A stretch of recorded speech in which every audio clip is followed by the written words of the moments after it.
चुके, कम उमेश 10 के करीब है हजरत। और सही प्रोग्राम जो रहता है 3-4 घंटे का रहता है। अगर मेरे ख्याल से जुमला आज़ाद ये 2-3-4 घंटे अकीदत से यहाँ बैठेंगे तो औलिया के नाम की तरफ ये जलसा मंसूब है। औलिया अल्लाह की मोहब्बत में बैठेंगे तो इंशाअल्लाह ताला आप अपने दामन को भरपूर नेकियों से बिल्कुल भर लेंगे। और मुझे महसूस हो रहा है कि बोलने वालों को भी महसूस होगा कि हम कोई मजमे में बोल रहे हैं।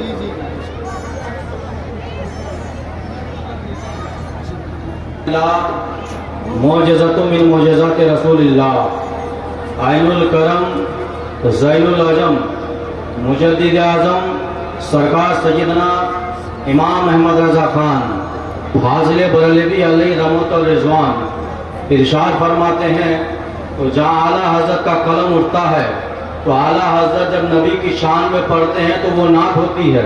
आला हज़रत अज़ीमुल बरकत अगर सहाबी के शान में औलिया अल्लाह की शान में कुछ लिखते तो वो मनक़बतें होती है। आला हज़रत अज़ीमुल बरकत अगर नबी की शान में नात लिखे तो मुस्तफ़ा जाने रहमत की हदीस का तर्जमा होता है।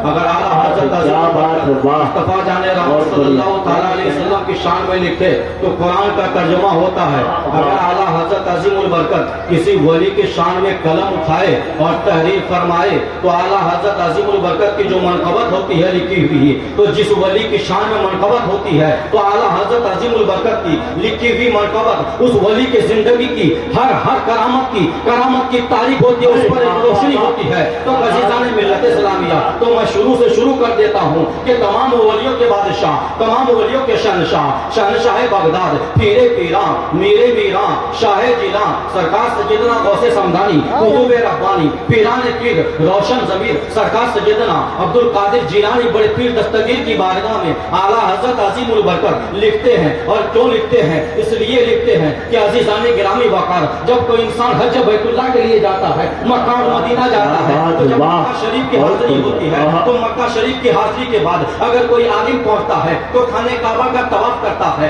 अगर कोई मुफ्ती पहुंचता है खाने काबा का तवाफ करता है। अगर कोई मुफक्किर पहुंचता है खाने काबा का तवाफ करता है। कोई मुदर्रिस पहुंचता है खाने काबा का तवाफ करता है। कोई अगर शेख पहुंचता है तो खाने काबा का तवाफ करता है। वक्त का बुजुर्ग पहुंचता है खाने काबा का तवाफ करता है। वक्त का आबिद पहुंचता है खाने काबा का तवाफ करता है। वक्त का वली पहुंचता है खाने काबा का तवाफ करता है। वक्त का अब्दाल पहुंचता है खाने काबा का तवाफ करता है। मैंने आलम तसव्वुर में पूछा, ए काबा जरा ये तो बता, अगर मुफ्ती साहब आए तो तेरा तवाफ करे, अगर हाफिज साहब आए तो तेरा तवाफ करे, अगर कोई मुकर्रिर आए तो तवाफ करे, अगर कोई मुहद्दिस आए तो तेरा तवाफ करे, अगर कोई मुफ्ती आए तो तवाफ करे, अगर कोई मुहद्दिस आए तो तेरी तवाफ करे। तो एक खाने काबा जरा ये तो बता, पूरी दुनिया आती है तो तेरे दर की तवाफ करती है। एक खाने काबा जरा ये तो बता, क्या तू भी किसी दर का तवाफ करता है? तो ने तो हल खाने काबा से आवाज आई है कि सुन सुन, अगर मुफ्ती आता है तो मेरे दर का तवाफ करता है, मुफक्किर आता है मेरे दर का तवाफ करता है, कोई कुतुब आता है मेरे दर का तवाफ करता है, मुकर्रिर आता है मेरे दर का तवाफ करता है, मुदर्रिस आता है मेरे दर का तवाफ करता है, जो भी आता है मेरे दर का तवाफ करता है। लेकिन अगर सवाल कर ही दिया तो सुन सुन, सब आते मेरे दर का तवाफ करते, मगर मैं काबा कहता हूँ सबने हाल से, अगर मैं तवाफ करता हूँ तो गौसे आजम के दर का तवाफ। नारे तकबीर, नारे रिसालत, मसलके आला हजरत, फैजाने आला हजरत, उलमाए अहले सुन्नत, उर्से जमानी, नारे तकबीर, नारे रिसालत। इसी तवाफ पे जब आला हज़रत वक्त के सबसे बड़े कुतुब, वक्त के सबसे बड़े आलिम, वक्त के सबसे बड़े आबिद, वक्त के सबसे बड़े आलिम, वक्त के सबसे बड़े वली, जब आला हज़रत अज़ीमुल बरकत ने इसी तवाफ पर नजर आला हज़रत की नजर पड़ी तो आला हज़रत ने जब कलम उठाया है, इसमें कलम बंद किया है तो आला हज़रत ने अशार लिखा है, मनक़बतें तैयार हो गई है। तो आला हज़रत फरमाते हैं, सारे अफ्ताबे जहां करते हैं काबे का तवाफ, सारे अफ्ताबे जहां करते हैं काबे का तवाफ, और काबा करता है तवाफ़े दरे वाला तो अरे वाह वाह क्या कहना, वाह वाह वाह क्या मर्तबा है गौस है बाला तेरा, ऊंचे ऊंचों के सरों से है कदम आला तेरा, सर वाला क्या कोई जाने कि है कैसा तेरा, औलिया मलते हैं आंखें वो है तलवा तेरा। और क्या दबे हजरत आला हजरत का शेर सुनिए, ईमान ताज़ा हो जाएगा। इसलिए मैंने कहा है आला हजरत ने जब मनकबत लिखी है तो वली की तारीख है, यानी उनकी करामत और मनकबत को जोड़ दीजिए तो ये आशार पढ़ते जाइए, करामत जाहिर होती जाएगी। आला हजरत ने लिखा है, क्या खूब लिखा है आला हजरत ने। आला हजरत फरमाते हैं, क्या दबे जिस पे हिमायत का हो पंजा तेरा, शेर को खतरे में लाता नहीं कुत्ता तेरा। कहना है वाह, बहुत बढ़िया, वाह वाह। 400 हिजरी का दौर है, इस्लाम का बोलबाला चारों तरफ से हो चुका है, हर गली में इस्लाम का शोरा है, हर कोचे में इस्लाम का चर्चा है, हर गली नौकर में इस्लाम का चर्चा है, हर जगह हर जबान पर इस्लाम इस्लाम बोल रहा है, हर लब इस्लाम इस्लाम बोल रहा है, हर जबान पर इस्लाम का कलमा जारी है। जवानों में एक उमंग है, जवानों में एक उत्साह है, जवानों में एक खूबी है कि जवानों में एक जोश खरोश है कि जहाँ जाए जहाँ जाए जहाँ खड़े हो जाए, जहाँ ठहर जाए, जहाँ बैठ जाए, जिस मोहल्ले में जाए, जिस इलाके में जाए, हर एक के दिल में इस्लाम का बोलबाला है, इस्लाम का चर्चा है। तो सुनो सुनो, जवानों में एक लहर घुमा, उन्हीं जवानों में एक जवान को तारिक ने नोट कर लिया, एक जवान को तारिक ने तलाश कर लिया, जिसको तारिक ने अपने औलाद में जगह दे दिया। जब वो जवान की बात आती है तो वो जवान की जिंदगी को तारिक ने जब नोट किया तो पता चला कि वो जवान दिन भर रोजा रखता है, वो जवान रात भर इबादत इलाही में गुजारता है, वो जवान दिन भर रोजा रखता है, रात भर अल्लाह की किताब कुरान पढ़ता है, वो जवान तस्बीह व तहलील करता है, दिन भर रोजा रखता है। वो जवान के शब रोज इस तरह गुजर रहे हैं कि अल्लाह की इबादत में गुजर रहे हैं, अल्लाह की रियाजत में गुजर रहा है। वो जवान ऐसा है कि आज गुजर रहा है, दिन भर रोजा रखता है, इफ्तार का वक्त करीब आया, दरिया दजला के किनारे से वो जवान गुजर रहा है, इफ्तार का वक्त करीब आया, दरिया दजला का पानी लिया, बिस्मिल्लाह पढ़ा, इफ्तार कर लिया। इफ्तार करने के बाद चंद कदम आगे बढ़े और आगे बढ़ने के बाद वो जवान ने देखा कि उसी दरिया दजला के किनारे एक खूबसूरत सेब बह रहा है। उस जवान का दिल ललचा और दरिया दजला की तरफ हाथ बढ़ाया और हाथ बढ़ाने के बाद सेब उठाया और सेब खा लिया। जैसे ही जवान ने सेब खाया तो सेब खाने के बाद जवान के दिल में एक ख्याल पैदा हुआ, हे जवान जरा ये तो बता, तूने दिन भर रोजा रखा है, दिन भर रोजा रखा है, तेरी रात गुजरती है अल्लाह की इबादत और रियाजत में, मगर ऐ जवान जरा ये तो बता, आज जो बहता हुआ ये सेब जा रहा था पानी से, तूने उठाकर ये सेब खा लिया। हे जवान जरा ये तो बता, इस सेब का कोई मालिक तो जरूर होगा। कहा हाँ जरूर मालिक होगा, दिल में कहा। तो जवान के दिल में ख्याल पैदा हुआ, हे जवान जरा ये तो बता, कल कयामत के दिन अगर अल्लाह रब्बुल इज्जत ने तुझसे पूछ लिया कि हे जवान तूने जो ये दरिया दजला में बहता हुआ सेब खाया था, वो सेब किसकी इजाजत से खाया था? हे जवान जो दिन भर तुझे रोजा रखा है, ये इबादत तेरी है, अल्लाह की बारगाह में तू जवाब क्या देगा? इतना जब दिल में ख्याल पैदा हुआ, फिर से ऐसा से बरतरी ने जगमगाया और कहा झंझोर के कि हे जवान सुन, ये कोई मुहाल बात नहीं है कि अगर तुम इसके मालिक को ढूंढो तो मालिक मिल न सके, अगर तुम कोशिश करो तो मालिक से मुलाकात जरूर होगी, और जब मुलाकात हो जाएगी तो वहां मालिक के करीब होकर के बैठ जाना, सामने अदब तय कर लेना और तय करके उस मालिक से जाकर के माफी मांग लेना। अगर वो जवान माफ कर दे, अगर हे जवान अगर मालिक माफ कर दे तो तुझे अल्लाह भी माफ कर दे। जब दिल में ख्याल पैदा हुआ, जवान आगे बढ़ा, अभी चंद कदम आगे बढ़े थे कि देखा कि दरिया दजला के किनारे एक सेब का बाग है और सेब के दरख्त इस तरह है कि उसकी कुछ टहनियां पानी के ऊपर लटकी हुई है। तो जवान के दिल में ख्याल हुआ कि कहीं ऐसा ना हो कि इसी बाग से ये जो खूबसूरत फल लटके हुए हैं इसी में से टूट करके वो फल गिरा हो। तो चलो चले अंदर जाते हैं। जब अंदर पहुंचा तो अंदर पहुंचने के बाद देखा कि वहां चंद मजदूर वहां पे काम कर रहे हैं, कोई फल तोड़ रहे हैं, कोई दरख्त में पानी दे रहे हैं, कोई पत्तियों को चुन रहे हैं, कोई उसकी सिंचाई कर रहे हैं, कोई दीगर कामों में लगे हैं। जवान आगे बढ़ा, किसी मजदूर के करीब हुआ और करीब होने के बाद वो जवान ने कहा कि साहब जरा ये तो बताइए इस बागीचे का मालिक कौन है? तो कहा सुनो काम क्या है? कहा काम ये है कि मुझको उसके मालिक से मिलना है। कहा इसके मालिक से मिलना है? कहा हाँ मिलना है। कहा काम क्या है? कहा तुमसे कोई काम नहीं है, बस इसके मालिक से मुझे मिलना है, मुझे इजाजत दो, पता बता दो कहाँ मालिक मालिक रहते हैं। तो वो मजदूर ने कहा जो सामने छोटी सी झोपड़ी नजर आ रही है, उसी झोपड़ी इस बागीचे का मालिक बुजुर्ग बैठे हुए हैं। उनका काम है, तो बुजुर्ग का काम है दिन भर इबादत करना, रात भर अल्लाह की याद में गुजारना, दिनों रात शबो रोज उनकी अल्लाह की याद में गुजारते वो शेख।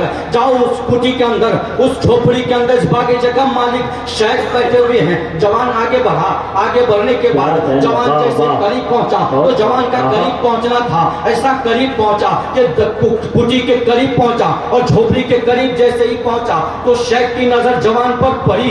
अज़ीज़ान गिरामी वक़ार, जैसे ही नजर पड़ी तो शेख ने कुछ कहना चाहा था, इतने में जवान आगे बढ़ा और कहा अस्सलामु अलैकुम व रहमतुल्लाह। शेख ने जवाब दिया और जवाब देने के बाद शेख ने कहा जवान कैसे आना हुआ? तो अज़ीज़ान गिरामी वक़ार, जवान ने कहा शेख मैंने आपके बागीचे का एक सेब जो दरिया दजला में बहकर जा रहा था, मैंने आपके इजाजत के बगैर वो एक सेब खा लिया है। ए शेख मैं इजाजत मांगने आया, मैं आपसे माफी मांगने आया हूँ, आप मुझे माफ कर दें, मैंने आपसे इजाजत नहीं ली है। इतना जब सुना तो शेख ने मोहब्बत भरी नजर दोबारा डाली और उस जवान को जब देखा तो पहचान लिया आने वाला जवान कितना बड़ा पाकीज़ा है, आने वाला जवान कितना बड़ा पाकीज़ा है, आने वाले जवान के अंदर कितनी बड़ी खूबसूरती है, आने वाला जवान कितना मुहज्जब है, आने वाला नौजवान कितना मुअज़्ज़म है। इतना जब शेख ने देखा तो शेख ने कहा कि हाँ तुम है, इसकी माफी तो मिल जाएगी, मैं माफ तो कर दूंगा, मगर हमारे यहाँ का दस्तूर है कि जब कोई खता कर लेता है तो उसके खता की कदरे जरूरत उसको सजा दी जाती है। तो ए जवान जब तुम आए हो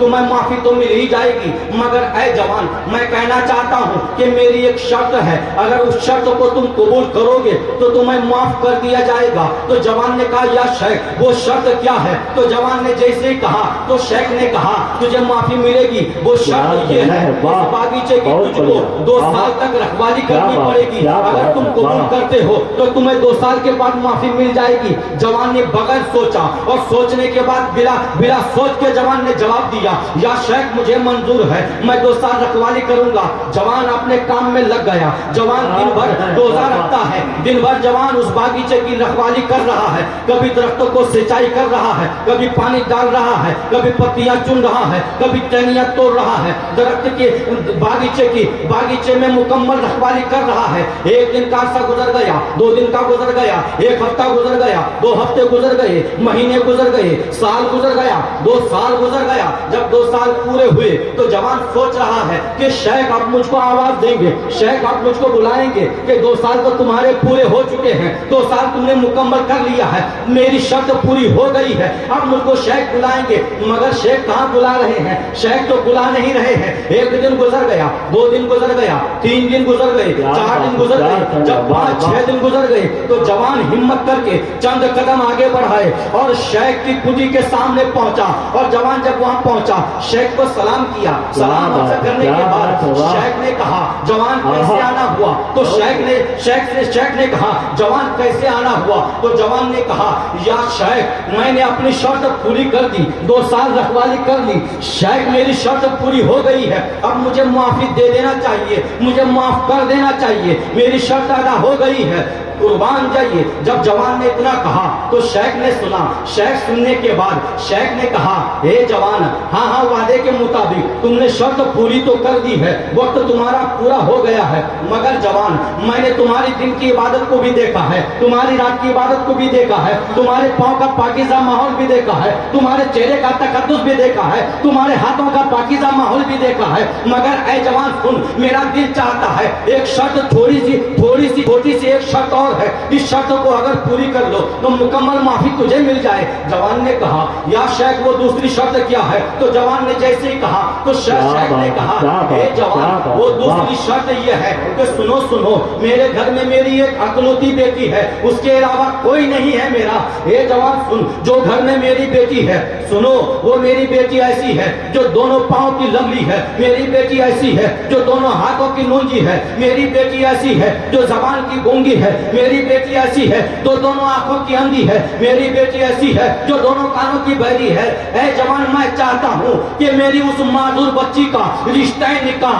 तुम्हारे साथ मुनाकिद हो जाए। तुम इसे क्या बात कर है, लो। वाह, वाह। इतना जैसे ही सुना तो कुर्बान जाइए। जवान ने बिला झिझक कहा, या शेख मैं इस शर्त को भी मंजूर करता हूँ। जैसे ही कहा कुर्बान जाइए, शेख ने कहा जल्दी से लोगों को बुलाया जाए। चंद गवाहों को बुलाया और शेख ने अपनी माजूर, अपनी बताई हुई मजबूर बेटी का रिश्ता निकाह जवान के साथ करता। क्या बात है, नारे